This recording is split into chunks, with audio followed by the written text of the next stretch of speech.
Hello, everybody. How's it going? It's me, Krendor, and welcome back to Krendor Talks in front of a shitty green screen. Today, we're talking about Age of Sigmar. Specifically, if Age of Sigmar is either a good game, a bad game, a fun game, or a trash game. Because I was on YouTube on my recommended feed, and I got recommended a video from Miniac, who I've seen videos from before. Seems like a cool dude. Has really good painting. Just ability. Makes great videos. But in this video specifically, he says, is Age of Sigmar a trash game? And so I was like, right away, I was like, there's my YouTube censor. My YouTube censor's going off of, like, you know, clickbaity type of title. So I'm like, is he going to say it's a trash game or is he going to say it's a good game? But he was like, he's asking, right? And for the most part, he sounded like he didn't really like it. And, you know, that's fine. Everybody's got their opinion. I got games I like and don't like. But I kind of wanted to give my rebuttal or kind of like, you know, reasons why I enjoy it. And kind of, you know, talk about the things he says he enjoys or doesn't enjoy, whatever it might be. So, you know, as somebody who's playing like 2 Age of Sigmar games a week, and somebody who, you know, I'm not like a tournament player, right? I would consider myself casually competitive. But again, if I'm playing like somebody that's worse than I am, I tend to like, you know, do some like goofy lists, not tries hard. It's kind of like if I'm playing League or something, right? I'm not going to bust out my Heimerdinger mid if I'm playing against somebody that's new, right? I'll just try some new champion, you know, try to, you know, learn somebody I don't know and kind of lower the skill gap, right? Because you want to have a fair match. So like that's kind of how I play the game, right? I enjoy having fun with the game, but I do like playing it, you know, somewhat competitively, right? And so I got into Age of Sigmar about 3 years ago. And I really enjoyed it, and partially because, you know, lizard men, I love lizard men, and I got into painting them again, and then I wanted to play with them. So I was like, all right, well, let's do this. And this was 2nd edition. So when I got into the game in 2nd edition, it was, I would say, much more complex than what it is right now. So I think looking at it from a 2.0 to a 3.0 mindset, I feel like the game is much simpler than what it used to be. I think a lot of things like save stacking, a lot of crazy combos you used to be able to do, which some people still, you know, that's what they love about 2nd edition, but there was a lot of stuff in 2nd edition that was just so much to remember, and so many, I mean, even if you look at some of these, like, 2nd edition books, you'll see, you know, go back and look at, like, Beast of Chaos, Skaven, Lizardmen, a lot of these things. Then go look at the new 3rd edition books, and it's, like, so much more simplified. So I think Games Workshop is actually, you know, in the process of like making a lot of these things much more simple and streamlined to understand, which I think is a good thing, for both understanding the game and just, you know, getting into the game as a new player. So the first thing he brings up is list building. And he says list building is kind of really complex and hard to understand, right? You need battle line, you need heroes, you can only do so many things, there's artifacts, whatever, right? I would argue that this is actually not that bad in terms of list building. Like 40k, this might just be from like building 40k lists. 40k lists like are so much more intense to build than Sigmar lists. Sigmar list is like, I'm gonna run Kragnos, and I had Kragnos in, and then I'm like, let's throw some battle line in, let's throw this in, we're good to go, right? Maybe it's because I've done it so much at this point, but to me, like building a list in Age of Sigmar is really not that bad. I also tend to play 2,000 points, so you know, you need 3 battle line. You kind of get used to what you need. So again, maybe that's just me, you know, playing it over and over and over. But I feel like any game is going to have that type of learning, you know, pathway to it, right? If you play a game like League of Legends, you have to learn all the champions, right? You're going to go into the game, or Dota or whatever it might be, and you know, like, all right, I got to learn how to farm. I got to learn all these champs. Like there's a steep learning curve to it. And I feel like Warhammer is very similar to that, including 40k, because I would say 40k even more so. There's like so many more stratagems. There's so many more ways to build a list. There's so many more counterplay. Like it's a lot. And so I would say list building in Age of Sigmar isn't really an issue.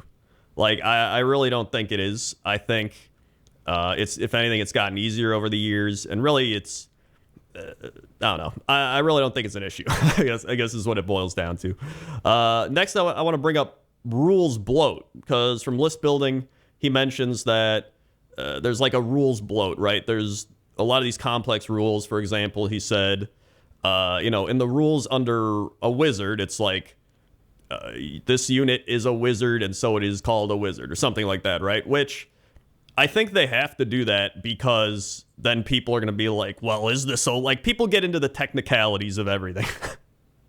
Like, they really get into the technicalities of the game. And so I think you do need that. But where I agree with him is I think they could have a simplified version for new players or, like, you know, casual players, right? I think you could have, here's the technical rule book that you can refer to for, like, you like questions you need answers to, like, is this guy a wizard? This could affect the game. And then have, like, a basic list of, like, here's how you do these, like, you know, like, have two options. And I think they do seem to be starting to do that. I've noticed it in some of the Battletomes. They've started, like, putting together a little, like, how to build a list, how to do these things, right? And so I agree with them on that. I think there needs to be better versions of those rules. But I still do think they need the technical rules because there are people that will abuse them. Which, you know, I mean, I think that's any game, right? If you take a game, doesn't matter what it is, people will abuse the rules. That's just how it is. One point I agree with him on coming up is the widespread rules. So he says the books are all over the place. They're going up in price. I agree with that, right? So the rules are really all over the place. The fact that I had to, like, have a white dwarf, a rule book, and, like, I had, like, 3 different things for, like, my rules. And I was like, this is dumb. Okay. So I'm glad they've stopped doing the white dwarf rules now. That was kind of like a patch. It was like a weird patch for the rules. But even then, if you didn't know about it, like, honestly, the way I would go about fixing this is I would have, they probably won't because it's you got to sell books. They're making money, right? But I don't even think this would be that bad. Like, you can sell the books as, like, a collector physical copy type thing, right? So you'd be like, oh, I got my physical copy of the book, but you can buy the digital version, right? And then you just have the digital version. All the rules get updated there constantly. It's kind of what they do in the app already. So, like, that'd be cool. Like, they could just sell digital keys, and I think that would be fine. And then I think you could have the option to buy the book, and then they could just post a little thing like, hey, the books are probably going to get outdated at some point, but here you go. Right? I think that would be a much better option. Just having that digital version you can purchase and having it constantly be updated. And then, you know, if they get a new book in, like, the next edition or a few years from now, then you just got to buy the new book, right? So, but once you buy this digital version of the book, it'll always update your rules. Like, that just seems like a thing that should happen. So next up is a point I don't agree on, which is the internal balance of the game. And one of the big things he mentions with internal balance is the use of, like, artifacts and command ability, or command traits, I guess you would say. And he kind of references how, like, in Warhammer Fantasy, you were able to purchase these artifacts and command traits, at least artifacts, and, you know, it's kind of a bit more unique. But at the same time, I would argue that if you're able to purchase artifacts, then you're kind of complicating the list building again, right?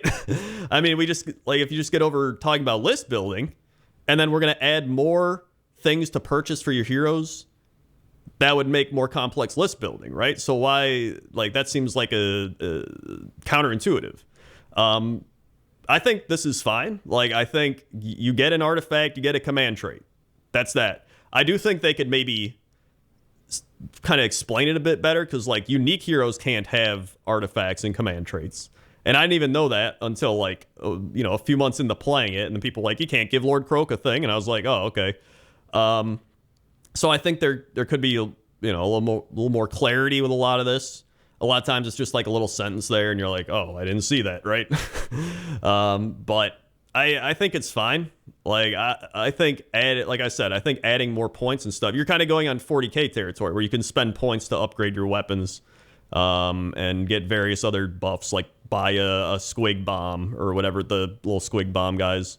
Right. So I think that, you know, they still have it in 40k, but again, that complicates the list building. And I think Age of Sigmar is this very simplistic version they want of Warhammer. Like, they want this to be the intro style game that you play Warhammer with. In fact, I think they're going, in the new edition, I think they're going to make 40k a bit more Sigmar-y, if that makes sense. But I mean, I don't think I don't think that's a big issue with the internal balance. I will say that in terms of actual faction balance, I definitely agree with him on that because he was playing Soulblight. And Soulblight is kind of a 2.5 book, right? It's got a little bit of that 2.0 in it, but it was like the first book going into 3.0 or right before 3.0 hit. So I think he's just kind of, it sucks that he's playing with that book because as somebody who played Beasts of Chaos with a book from like, it was like the first book 2.0 had, it was god awful. Like it was... And the only thing that made it good was they White Dwarf updated it to give the entire army like 1 and 2 rend. And then, you know, your units are cheap as can be because they just keep getting nerfed because they're so bad. And then, you know, you just spam stuff and people are like, wow, they're good again. Well, yeah, you gave them a bunch of rend and then they're cheap. So you just flood the board. That's not fun. It's just they didn't know what to do. And then I was just like, just give them a new book, right? I don't know why it took like 4 years to get a new book. Like, I feel like the armies should each get a new book in an edition. That should just be a thing. Right? Like, if there's a new edition, every army gets a new book, which seems like that's what's happened now. And then the next edition, you can give a new book, or, you know, then you can start, like, revamping books that don't feel as good after every army's gotten one. And then the new edition comes, and then you can do it all over again. Like, cool. So, I definitely agree that the balance needs work in that aspect. And a lot of the war scrolls, like sometimes I don't know what they're thinking when they make some of these war scrolls. They're just like, one war scroll will be like the best war scroll I've ever seen, like Squig Herd. And then you have like, you know, just like some random ass war scroll and you're like, is this good? And it just sucks. And it's like, well, this is never going to get played. Like, like, I don't know. Sometimes it's just, it blows my mind how some war scrolls are insane and some are just like garbage. So it does seem like with all these updates, though, they're doing a lot more statistical analysis of everything and trying to get more, you know, a little more information on what's good, what's not good, all this stuff. So, hey, you know what? Maybe they're working on making that better. Cause, you know, you can't make everything good, but at least make it somewhat viable. You know what I mean? That's kind of all I want, is having something being at least viable and not just trash. Then he goes ahead and mentions that he wishes that there's like flat gameplay and says, I wish I was able to like use my big stuff more. But a lot of times his like big models die before they can get play. And I would say some of this just comes with playing the game. It took me a while to learn how to screen units. So, I mean, I think that's the biggest way, is just learning how to protect your centerpiece model and screen for it and give it support and buffs is probably one of the biggest things you need to learn, kind of just learning how to play defensively. And that just comes with time. Again, it's not really new player friendly. I would say, going back to like the League of Legends MOBA style thing, it's kind of like you learn how to play defensively, right? Like as you play the game, you learn like, oh, I can't just tower dive, right? That's a bad idea. Like I can't just, you know, make like face check a bush, right? And I think it's kind of similar in that aspect. I don't think it means the player is dumb or, you know, bad. I think it's just a learning thing. Like you have to realize like, oh, okay, I have to learn what is this, you know, big centerpiece unit's weakness, and then I need to learn how to protect it, right? So I remember back in the day I had my Slan, and I just got Deep Strike, hit, Slan's dead, and I was like, well, I guess I'm going to lose the game, right? And then I kind of realized, like, well, I need to screen for him, or he's going to die. And so you learn, like, all right, well, I'll line some skinks up here to block the Deep Strike, and then another learning thing, you have to learn, like, what armies are going to Deep Strike, what armies can come in and hit, what armies... So a lot of it's also learning all the armies, which, again... It reminds me of MOBAs, right? It's a very steep learning curve. You have to learn so much. But it's like, to me, it's just part of the beast. It's what it is. You know what I mean? Like, you can't really change much about it. There's so many different things, so many different aspects, and, you know, some people are going to enjoy it and some people aren't. And so I think a lot of that is really just with time and playing the game. And if you really enjoy the game, you'll, you know, learn as you go along. You'll probably get used to it. And if you don't enjoy it, that's just what it is, and that's okay, right? You don't have to enjoy everything. You know, I don't enjoy certain games, and some people enjoy them, and vice versa. Then I also saw him mention casting, So he said, needless risk, right? So he wished that casters had some sort of like magic stat, because he says that if you roll 2 dice, it's hard to get your spells off. And he wishes it was more of like a dice roll plus a magic stat. But to that, I would argue they pretty much have that. Which I think, again, is just the, not playing enough armies, not playing enough games to maybe even see that occur. Because, for example, Thanquol on Bone Ripper has +3 to cast. And if you're next to a Gnawhole, he has +4. So he's actually insane. If you roll like a 3, you've essentially just gotten a 7. And most of the times you're going to cast a spell on a 7. So if you're casting with Thanquol, you're getting almost every spell off. Same with like Lord Kroak. Same with Teclis. A lot of these big-time wizards can cast like it's nothing. And I like that, because they are the big wizards, right? These are the wizards that are casting spells like crazy. These are the best wizards in the game. Like, they should get that bonus magic stat. And then, some basic wizard guy is just some basic wizard guy, right? He's going to try and cast a spell, and then maybe it blows up in his face, and maybe he just doesn't get it because, he's an amateur wizard. I would say that there are certain wizards that I feel should have more of this. Or have better. The fact that, like, Thanquol's +3, and then, like, some other wizards are only +1. Or like Dragon Ogre Shaggoth, he's like 270 points. He doesn't even have a plus anything to cast. I don't understand that. So I would say they should do a better job with giving this magical buff to different wizards, but they do have the buff. So that's another thing. And then he also mentioned that there is let me see if I can find it. There's a thing where it's like, you have to roll a 2-up to do D3 mortal wounds, right? That's a common thing in this game, right? You have to, or monstrous rampages, for example. So he says with monstrous rampages, you can try to shut down the player from using command abilities on a 3-up. And he says that should just be a thing that goes off. But I would argue against that, because one, that's an extremely powerful ability. Like, if you're shutting down all-out attack, all-out defense, that is really good. Like, it can turn the tide of a battle. And so I think, to me, I love dice rolling. So I'm gonna put that out there right now. I love rolling dice. I play Warhammer because I love rolling dice. I play Blood Bowl because I love rolling dice, right? It's what I enjoy. And so to me, the aspect of dice rolling is kind of giving it this randomness in battle, right? Every time you swing a sword, you're not going to hit the enemy the same way. Every time a monster tries to stomp something, right, you have to roll a 2-up to see if he stomps it. And you're like, well, why doesn't that just hit? Because sometimes I would say maybe the monster is just like, bleh, and he just misses, right? And he's just, oh, you missed, right? In D&D, if you play D&D and you roll a 1, it's a critical failure. You fail, right? It's like something occurs where maybe the monster gets distracted. Maybe the monster, is like, maybe he's like hit and he's like, oh, I'm sore, and he just misses his stomp. You know what I mean? Or maybe he tries to roar and the other unit isn't affected by it. Like, bitch, I don't care about your roar.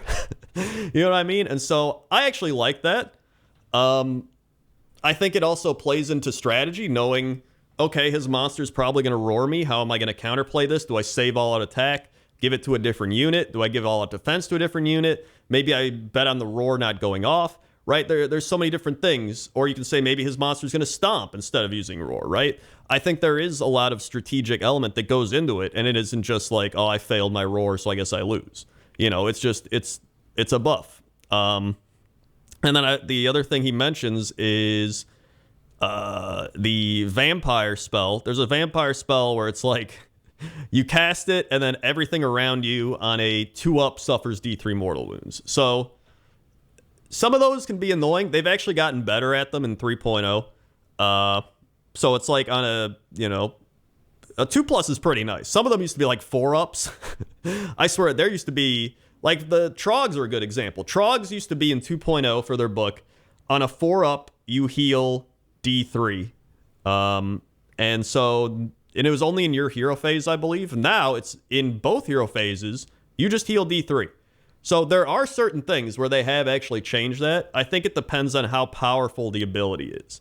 If it's like something insane and you're just like, oh, you cast this on like a 5 and everything within range just takes D3, it can get pretty insane. So I think having that little element of like, again, it's almost like maybe the warrior dodges out of the way, right? Oh, I tried to zap him with my lightning spell, but only on a 2-up because maybe it doesn't affect him, or he dodges out of the way, right? That little element of like, oh, I just dodged out of that one real quick. I think really just adds to the game. Like, I love those types of things. It makes for a different experience every time. And obviously, if you roll badly, you're gonna feel bad, but it's just like that's just the way the game is. You know what I mean? Like, that's anytime you roll dice, there's going to be some wacky outcome. Look, I've played so many Blood Bowl games. Man, I know all about rolling badly, let me tell you. And then the last couple things he talks about, one is battle plans and battle tactics, which I actually agree on. I think battle plans are kind of okay. Usually we end up playing like 3 of the 12 battle plans, and the other ones we just kind of shove aside. Like, I feel like they could do a much better job designing battle plans, because like it feels like some are just boring and bad, some are just okay, and then there's a few good ones that everybody likes to play. And it's like, why can't we just have a bunch of good ones? Like, I feel like battle plans should definitely be a lot better. I think more variety, more ways to play the game, and some battle plans just feel like they favor a certain army. So if you both bring a different army and you play those against each other, it almost feels like, oh, I'm playing Beast of Chaos, right? And I can ambush from anywhere on the board. And maybe we're playing the one where there's the 2 flank objectives. And it's like, well, I guess I'm going to win this one because I can literally just ambush both sides and then I control the flank objectives, right? So, like, things like that can be really annoying. I'd rather just have more balanced, basic battle plans. And then, you could throw in some random fun ones or crazy ones. But I think they just need more basic battle plans is what I would say. And battle tactics, I also agree, are, I don't know, man. Battle tactics are like they used to be like so easy with some of them. It was like, take 3 monsters and run them together. And everybody did that. I feel like battle tactics have the potential to be really good. And I've heard this from like so many different content creators and people in real life. Like, everything is just, battle tactics just need more, I want to say like thought put into them, but I don't know if they've thought. Like, it feels like some of them are just like overly complex and overly complicated for no reason, and some just feel extremely easy. You know what I mean? Like, control a terrain feature in the opponent's territory. All right, and then there's like, take 2 Galician champions and put them on points and control more objects. And it's like, I would rather have battle tactics also encourage different ways to play the game that have been outdated. For example, we're not in a monster meta right now, right? It used to be Monsters Season 1 of this Galician thing. Monsters were the big thing. There were so many different monster battle tactics, and then now they're just gone. And I'm like, well, that would be a great way to implement battle tactics, right? Have it so like, oh, we're not in a monster meta or anything, but maybe there's 1 or 2 battle tactics that are like, kill a monster, or do something as a monster, right? Like, maybe if a monster contests an objective, you get 2 points. Or maybe you get the battle tactic and then you get like a bonus point if the monster's contesting it with a Galician champion or something tied into the current season, right? Something that keeps the units that aren't being used as much fresh and allows you to kind of play the game in your own way, where you don't have to just do the same battle tactics over and over again, right? Like, battle tactics that encourage a variety of different play styles, I think would be much more fun than just take a terrain feature. So I do hope they do more of that. I agree that battle plans and battle tactics are kind of meh. And then finally, the double turn, which is probably the most controversial thing in Age of Sigmar. I think the double turn is okay. I don't hate it and I don't like it. That's one of the things where I'm a little back and forth on. Because I've had games where double turns are actually extremely strategic. So, for example, this is a way you can tie it into the battle tactic battle plan. There's one battle plan, Jaws of Galette, I want to say, where every time you go second, you can remove one of the objectives on the board. And it's one of my favorite battle plans because it actually encourages the thought process of, do I go second? Right? Let's say you go first, and then your opponent goes, and then your opponent wins the double turn, and they're like, all right, I'm going to take my double turn. You go, all right, I'm going to take your objective that you're standing on. And you can't score it now. And then they go, oh, well, maybe I don't want to take the double, right? And it encourages this like back and forth strategy. It encourages you to be like, well, if I go now, I'm probably going to be able to cast my spells, beat them up a bit, but then I lose my objective. And in the long term, that might be worse than just dealing with the double turn or not getting the double turn and then hoping down the line, maybe I get another double turn or maybe I can do something else, right? And I think having battle plans and battle tactics that can tie into the double turn is the way that you fix the double turn. Because I think, you know, both ways have their downfall. If you go back and forth priority, then the person who wins initial priority is probably going to do better because they get to shoot first, they get to do everything first, especially in 40k or something. But like, that's my thing. I don't have an issue with the double turn, but I have an issue with the way that it's kind of not tied into other aspects of the game, where you can make it a more strategic thing instead of, I won the roll, I guess I take it, right? Like, you can add that element of, you know, do I take it or do I risk having an objective go away, or do I risk allowing you to do something else? They have it so, like, if you go second, you get the extra command point, which is nice, and you can do like 2 heroic actions. I don't care. Most of my heroic actions don't matter that much, but sometimes it can be beneficial. But I think it needs more power to it, right? If you're going second, make it so it is really impactful, and so it kind of balances everything out, right? And so that's what I would say for the double turn, and that's what I would say for Age of Sigmar. You know, overall, this has been 27 minutes. I've been going for a while. I really like Age of Sigmar. I think it's a fun game. I love playing it. I think it's, honestly, I think it's in the best spot it's been. I think it's way more fun than 2.0. I think all the 3.0 books have been fantastic. I've really been enjoying all the games I've played, and everybody I've played against has really enjoyed it as well. And it says something that it feels like 40k is probably going to get a bit more Sigmar'd in a way, and I think it's a good thing, right? I don't want to memorize 80 stratagems. That's just me, right? I'd be fine with like half of, like, I don't know, I really enjoy the place Age of Sigmar's in. It feels like it's like the perfect game size in terms of like knowing what to do, like command points, you know, skill level.